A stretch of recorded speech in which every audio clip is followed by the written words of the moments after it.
ایک لکڑہارا اور اس کی بیوی ایک گاؤں میں رہتے تھے۔ ان کے 7 بچے تھے، تمام ہی لڑکے تھے۔ لکڑہارا اور اس کی بیوی اتنے غریب تھے کہ بسا اوقات انہیں یہ معلوم نہ ہوتا تھا کہ اپنے بچوں کا کھانا خریدنے کے لیے پیسے کہاں سے لائیں۔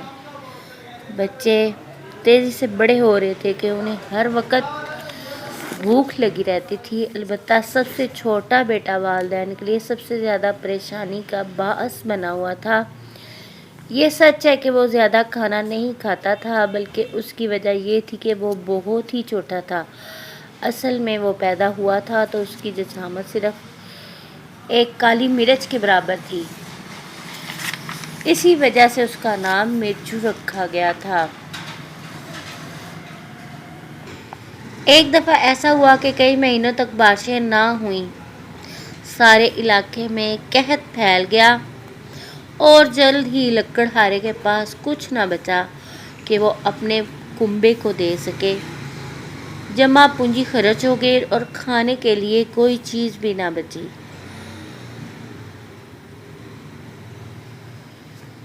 ایک رات لکڑہارے نے اپنی بیوی کو بتایا، جب وہ ایک خالی انگیٹھی کے پاس بیٹھے تھے، جب لڑکے صبح اپنے ناشتے کے لیے اٹھتے ہیں تو ان کے کھانے کو کچھ نہیں ہوتا ہے۔ میری پیاری، صرف ایک کام ہے جو ہم کر سکتے ہیں۔ ہمیں چاہیے کہ بچوں کو جنگل میں لے جائیں اور وہیں چھوڑ آئیں۔ ہو سکتا ہے کہ کوئی امیر آدمی ان کو دیکھ لے اور ان کو گھر لے جائے۔ مجھے یقین ہے کہ ان کی بہتر دیکھ بھال کرے گا۔ وہ یہ سن کر دکھ سے بھر گئی۔ بالآخر جب رات گزرنے لگی تو اپنے خاوند کے منصوبے سے رضامند ہو گئی۔ آخر وہ اپنے بچوں کو بھوک سے مرتا نہیں دیکھ سکتی تھی۔ وہ سوچتی رہی مگر کوئی دوسرا منصوبہ اس کے ذہن میں نہ آیا۔ اس نے خواہش کی 7 کے بجائے اس کے 3 بچے ہوتے تاکہ انہیں وہ اچھا کھانا کھلاتی اور عمدہ پرورش کرتی۔ جیسے ہی لکڑہارا اور اس کی بیوی نے بحث شروع کی، ان کی آوازیں بلند ہو گئیں اور چھوٹے مرچو نے ان کی ہر بات سن لی جو انہوں نے کہی۔ اپنے دوسرے بھائیوں کے برعکس وہ سویا نہیں تھا۔ کافی دیر تک وہ لیٹ کر سوچتا رہا کہ کون سی ترکیب بہتر ہو سکتی ہے۔ جیسے ہی صبح ہونے لگی، وہ اپنی جھونپڑی سے باہر نکلا اور جنگل کی طرف بھاگا۔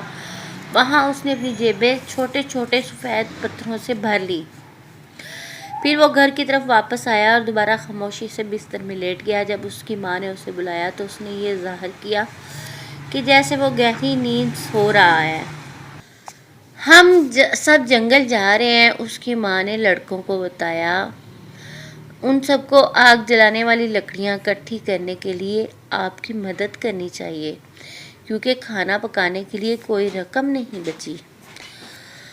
وہ اس قدر خوش تھے کہ اپنی بھوک کو بھول گئے اور جلد ہی اپنے باپ کی سرپرستی میں جنگل کی طرف چل دیے۔ جنگل تاریک اور ویران تھا، لیکن لکڑہارا اس کے ہر کونے کو اچھی طرح جانتا تھا کہ بہت عرصہ پہلے وہ جنگل میں گہرے حصے میں رہتے تھے۔ لکڑہارے نے کہا کہ میں چھوٹے چھوٹے درخت کاٹ کر گراؤں گا اور تم نے ان کو گٹھوں میں باندھنا ہے۔ اس کے ساتھ ہی اس نے اپنے کلہاڑے سے درختوں کو کاٹا اور 7 بیٹوں کو کام پر لگا دیا۔ اس دوران لڑکے لکڑیاں اکٹھی کرنے میں مصروف بھاگ رہے تھے۔ لکڑہارے نے اپنی بیوی کو اشارہ کیا اور دونوں خاموشی سے وہاں سے چلے گئے۔ انہوں نے چیخنا شروع کر دیا اور باپ کو پکارنے لگے، یہ سوچتے ہوئے کہ شاید ان کے ساتھ کوئی شرارت کر رہا ہے۔ البتہ جب وہ کافی دیر تک ظاہر نہ ہوا تو وہ سچ مچ خوفزدہ ہو گئے اور زاروں قطار رونا شروع کر دیا۔ تب چالاک مرچو نے کہا، لڑکو پریشان نہ ہو، مجھے گھر کے راستے کا علم ہے۔ جو کچھ ہم نے کرنا ہے وہ یہ ہے کہ ہم سفید پتھروں کی لمبی لکیر پر چلتے ہیں۔ ابا جان واپس نہیں آئیں گے۔ مرچو کے بھائیوں نے اس کی بات پر شک کیا جو اس نے کہی۔ اس بات پر اس نے وہ باتیں دہرائیں جو اس کے ماں باپ نے گزشتہ رات کی تھیں اور انہیں بتایا کہ کیسے پتھروں سے اپنی جیبیں بھری تھیں، ایک ایک کر کے انہیں راستے میں گرا دیا تھا۔ چنانچہ مرچو نے گھنے اور گہرے جنگل میں اور بل کھاتے ہوئے راستوں میں اپنے بھائیوں کی رہنمائی کی. تب وہ جھونپڑی تک پہنچ گئے. مرچو نے نرمی سے کہا، شاید ہمارا اچھی طرح استقبال نہ کیا جائے. کچھ دیر جھونپڑی کے باہر انتظار کرتے ہیں. اگر ہم سن سکیں تو دیکھتے ہیں کہ ابا اور امی کس چیز کے متعلق باتیں کر رہے ہیں.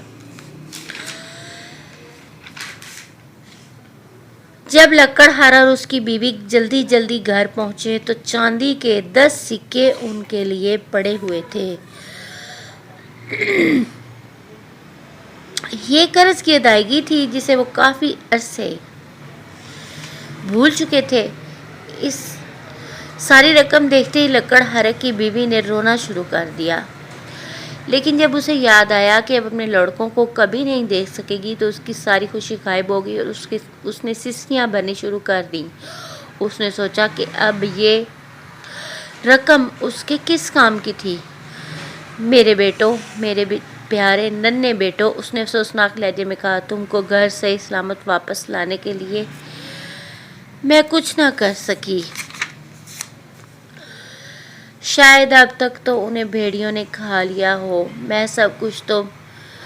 یہی سب کچھ تو مرچو سننا چاہتا تھا. اس نے دھکا دے کر دروازہ کو کھولا اور دوڑ کر اپنی ماں کے پاس چلا گیا. اس کے بھائی بھی اس کے ساتھ تھے.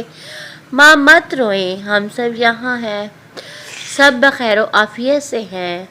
اس رات لکڑہارے کی جھونپڑی میں کس قدر خوشی اور مسرت تھی، اور جیسے ہی وہ میز کے گرد بیٹھے تو انہوں نے کیسی اچھی دعوت کھائی. لکڑہارا، اس کی بیوی اور 7 بیٹے اس کے بعد ہمیشہ ہنسی خوشی رہنے لگے.